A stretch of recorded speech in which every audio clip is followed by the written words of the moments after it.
If there's one thing that social media has made clear, it's that there are a million ways to train your glutes. And while many of those trendy exercises can work, the truth is that you don't need a complicated routine to build a bigger, rounder booty after 40. In fact, I'm going to show you the only 3 glute exercises you actually need to lift, shape, and strengthen your backside. But before we get into them, let's quickly cover the basics. Understanding the anatomy of the glutes not only makes it easier to choose the right exercises, but it'll also help you understand why they work so well. Your glutes are made up of 3 main muscles: the gluteus maximus, which gives your glutes most of their size and shape, the gluteus medius, which helps create that upper shelf and gives the hips their rounded contour, and the gluteus minimus, which is the smallest and deepest muscle supporting hip stability. Together, these muscles control hip extension, hip abduction, and external rotation of the hips.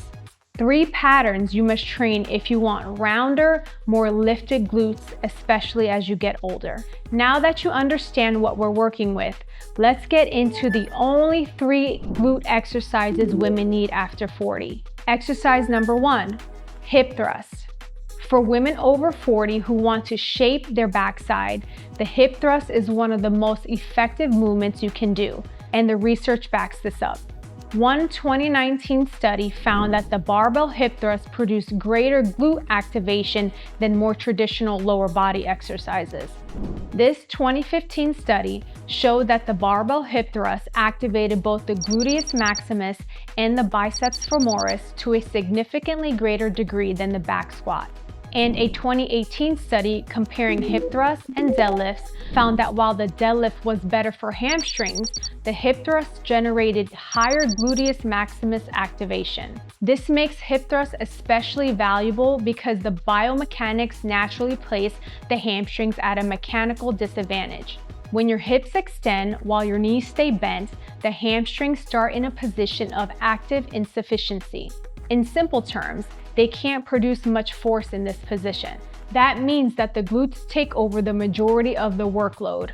And because the knees barely move, the quads are less involved as well.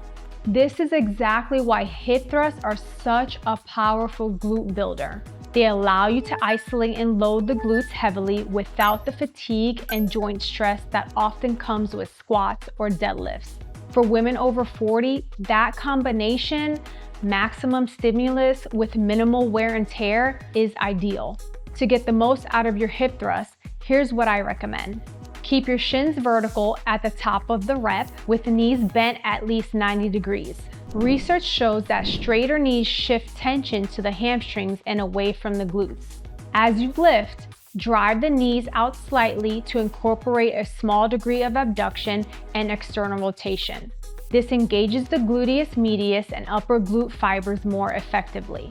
For this, I like to place a light band around my legs. It gives me something to push against and makes it much easier to stay in the right groove. At the top, squeeze your glutes as hard as possible and hold for a brief pause to fully shorten the muscle. That small isometric hold goes a long way when you're trying to maximize tension where it matters most. These small adjustments turn an already powerful glute exercise into a glute building machine. Exercise number 2, Smith machine deficit reverse lunges.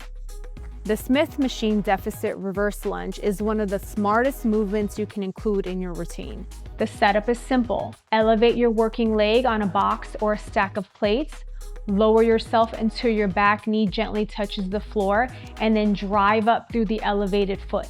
You can do this with dumbbells or a barbell, but the Smith machine offers the most stability and control, which makes it especially effective for isolating the glutes. So why choose a deficit variation instead of standard reverse lunge?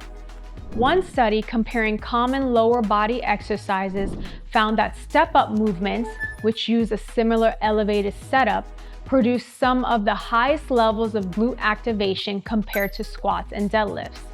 This is because the deficit increases the range of motion, which places the glutes under a deeper stretch. Multiple studies have shown that deeper squats and lunges increase glute activation because the glutes lengthen more at the bottom. Research also shows that, compared to back squats, split squats produce equal or greater muscle activation despite the lighter loads. Split squats also place significantly less stress on the knees and spine. This is a major advantage for women over 40 who want hard training without unnecessary wear and tear. To perform this exercise correctly, here's what I would recommend. Lean your torso slightly forward and descend on a diagonal path. This naturally increases hip flexion, creating a deeper stretch in the glutes. Let your back leg act only as a stabilizer. Lightly touch the floor with your back foot, but do not push off of it. Drive back up by pushing through the heel of your front foot and thrusting your hips forward to emphasize the glute contraction. When done this way, the Smith machine deficit reverse lunge becomes one of the best movements for glute development without the joint stress that comes with heavier bilateral lifts. Exercise number 3, 45-degree hypers. The first two exercises cover the glutes in their lengthened and shortened positions. That leaves one important area left to train if you want fully rounded, well-developed glutes, the mid-range of hip extension. This is where 45-degree hypers shine. Research shows that the hip torque is highest in the mid-range during 45-degree hypers. Another study demonstrated that 45-degree hyperextensions activate the glutes 23% more than Romanian deadlifts.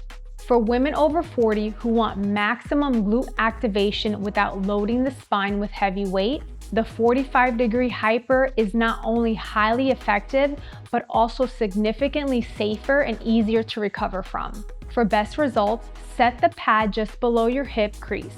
If the pad is too high or too low, your lower back will take over, reducing glute involvement and increasing spinal stress. Position your feet under the pads and rotate your toes outward to about 45 degrees. This externally rotates your hips, helping you get a stronger contraction in the glutes.